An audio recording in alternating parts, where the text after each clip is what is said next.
Hi guys, today I have a game for you played by Paul Morphy against Adolf Anderson. These are the two best players during the Romantic era, which was in the 18th century. Uh, so uh, Morphy's playing the white pieces, Adolf Anderson is playing the black pieces. Morphy plays e4, and Anderson responds with c5, the Sicilian. This is the d4 gambit, the Smith-Morra gambit, and uh, uh, we transpose into a typical Sicilian, the time-honored variation. Here, Morphy plays the weird move knight b5. We don't see these kind of moves these days. Immediately going for an attack, attacking the d6 square, um, unless it's provoked with e5. Uh, then in this case, it makes sense to go over here. Since this square is even more weakened, but after e6, usually people play knight c3, and then we can have g3 systems, bishop b3, and so on, bishop e2. There are a lot of theory here, but knight b5 is slightly diverging from theory. Here, d6 was played to stop knight d6. Here, even knight f6 can be played, and we can just sacrifice the bishop. And if this were to happen, and play something like here even knight takes c4 is just winning. And if knight c3 was played, then we can play d6, move like d6. Okay, d6 was played, and then now bishop f4 by Paul Morphy, attacking the d6 square 3 times, the queen, the bishop, and the knight, for enticing black to play e5. And now bishop e3 was played, f5, right? Ambitious move in the opening.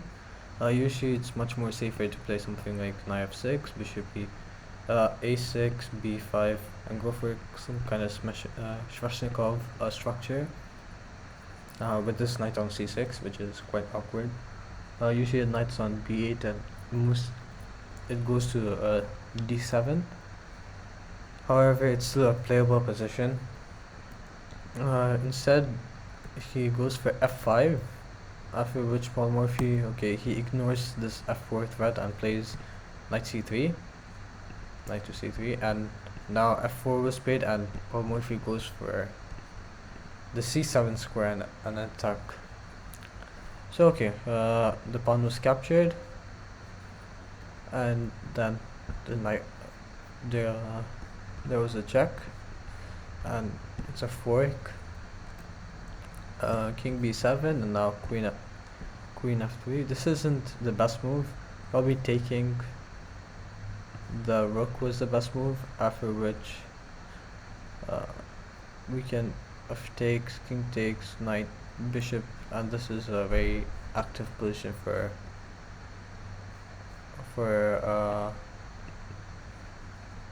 white. However, after queen f3, the issue arises after knight f6 was played.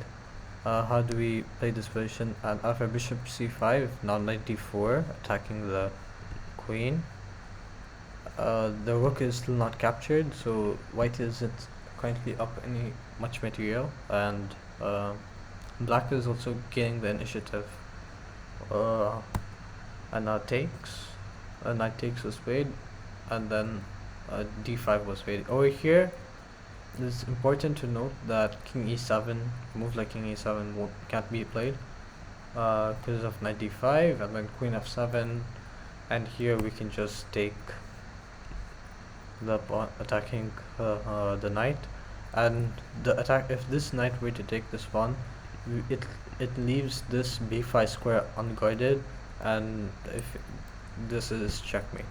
And here also queen sacrifice can be made. For example, if rook f8 were to be played, well, here we would just take the knight, and if the queen was ever to be touched, then bishop b5 again, checkmate. So here it's about eliminating this d4 white's knight on d4, which is black's best piece and black's best defender in this situation. So instead d5 was played. Paul Morphy played bishop takes d5, and Anderson made this is the most critical position in the game. Anderson has three choices: king g6, king e7, and queen takes d5.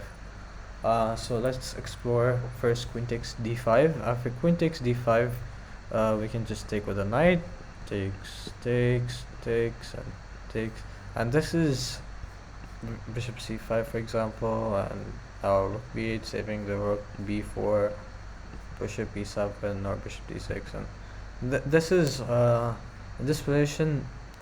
White is currently a pawn up, and he has better developed pieces. Though black has the bishop pair, white's knights are more developed, and white's rooks are getting ready to come into the game. So here definitely white has a better position, and the knight can also jump to b5 again, attacking the bishop, pushing it around.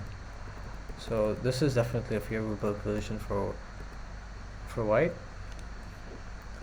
Then there is the awkward move king e7, but which is actually the best move in the position, and black has some really good chances here. Now the best move would be to go something queen h5, trying for some mating ideas with queen f7.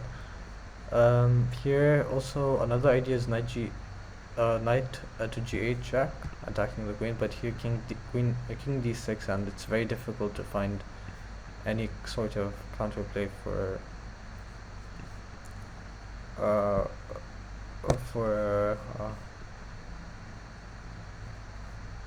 white here.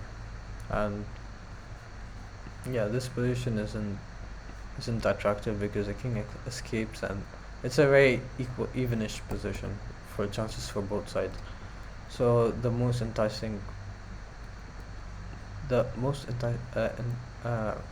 move is queen h5, which forces black to find the most accurate moves. Here black has a very simple move: just take the knight, eliminate one of its key attackers, and now here we have two options to either check or to take. So first, if you check, so if you check, then king d6 takes, knight takes, and then now you bring the knight back because the knight is actually his best piece, and this rook isn't doing much. So it's more logical to bring the knight back, and here we can try to gain some initiative with the bishop, though we might potentially be down in exchange. The king, actually, though it looks like black's king is getting attacked, it's very difficult to attack black's king since black's pieces are close to the black's king, and is actually guiding the and is actually defending the black king quite effectively. However, white's pieces aren't close to his king, so white can start launching an attack with some moves such as bishop h6. If, for example, if king takes, you can start off with bishop h6, try kick this queen around, and win this knight in the corner, and black would definitely have a very playable position here, much more playable than what happened in the game. Also, if knight takes a8 were to be played, then knight takes c2 is an option, and after king e2 again we go knight d4, and we have the same story, but here it's more difficult to play bishop h6, therefore it might be slightly better for white. But after bishop e6, then it's quite difficult for white to still have enough firepower to generate an attack, and this is very playable for both sides here, because white's gonna lose this knight, and yeah, the positions are gonna be very even. So this was definitely, king e7 was the best move. However, Anderson decides to go really aggressive with king g6, and Paul Morphy finds this beautiful move, queen h5. After king takes, on f6, I want you guys to pause the video and find the best move in this position. So Paul Morphy over here plays pawn takes, a very good move, actually threatening to kingside castle with mating ideas. So over here there are a couple of moves.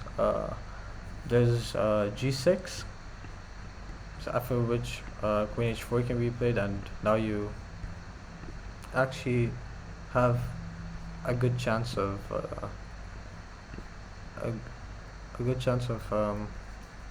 gaining a good attack on the black king, even if g5 was played, because of this rook open h file, which is very crucial to the attack. And now queen h3, or even rook takes f5, bishop takes, and queen f2, and we get 2 pieces for the rook. If queen takes c7, queen takes f5, and king e7, we have maybe we should get the rook into the party. And now the king looks like it's getting absolutely blasted. This really strong bishop, this rook is coming into attack. Yeah, this looks really bad for black. And yeah, it's very important here in this position you don't make the mistake of playing queen h4, because now you don't have the open h file, the f file for kingside castles, and g5 actually wins for black, since he can try retreat or just capture on the free knight on c7, and this is quite a very playable position for black. So instead, Anderson played knight takes on c2, which is the other possibility. After which Morphy just plays king e2, and Anderson resigned here. There are 2 variations. Let's look at each one of them. First is after queen takes, what can white do? Well, white can just check and check on f7, and then we would pick up the queen. This would lead to a really nice material imbalance. And here we have a queen for a rook and a bishop. However, the black king is so vulnerable that it just doesn't even matter at this point. Black's just completely busted here. Another thing is, if we were to take on a1 instead of taking on c7, then queen takes e5, and the king is looking very shaky here. Bishop f7 ideas are there, and for example, if knight c2 was played trying to retreat or something, and then we have we can here we can even the taking the knight can be played. This knight is basically trapped. Let's say h5, any other move, or bishop g4 check. This is interesting. And then after king f2, bishop b4, developing their pieces. Just rook takes b7, it's just too much. Queen c7 is coming, so rook c8 would be forced. Rook c8 would be forced, but after queen g5, and too much firepower. The king is too weak. Black king is too weak, and white's queen is too active, and the rook is active, cutting off the king. Yeah, it's hopeless. So definitely taking is the best move. But after rook c1, black is still completely busted. Yeah, and the other variation is just taking the knight, taking the rook on the corner, and over here we have a nice checkmate. Rook here, king e7, queen takes e5, king e7. Now we have this beautiful bishop c6 move, forcing the king to take, because if pawn takes, then rook d1 is a very strong check, and this is beautiful. Even queen takes is just completely right. Yeah, rook takes. There's the mistake is that you have king takes on c7. This is unguarded, and now it's actually, though you win the queen, or if you take the queen like this, there's just too many pieces here for the queen. This is, even if the black king is weak, these two main pieces, they can easily create a fortress and then try to push for a win. So here you would have to place a Mercury friend. This is gonna end up in a draw, due to perpetual, like this, for example. No, this is a perpetual. But of course we don't want a perpetual, we want checkmate, and queen takes d6 is winning in this position. So if king takes, and now we have rook c1, just the same, then the knight c2 engine line, like prolonging the mate as long as possible, and now queen takes c5 and rook d2 would completely cut off the king and just checkmate. So hope you guys enjoyed. Please like, comment, and subscribe. See you guys next time.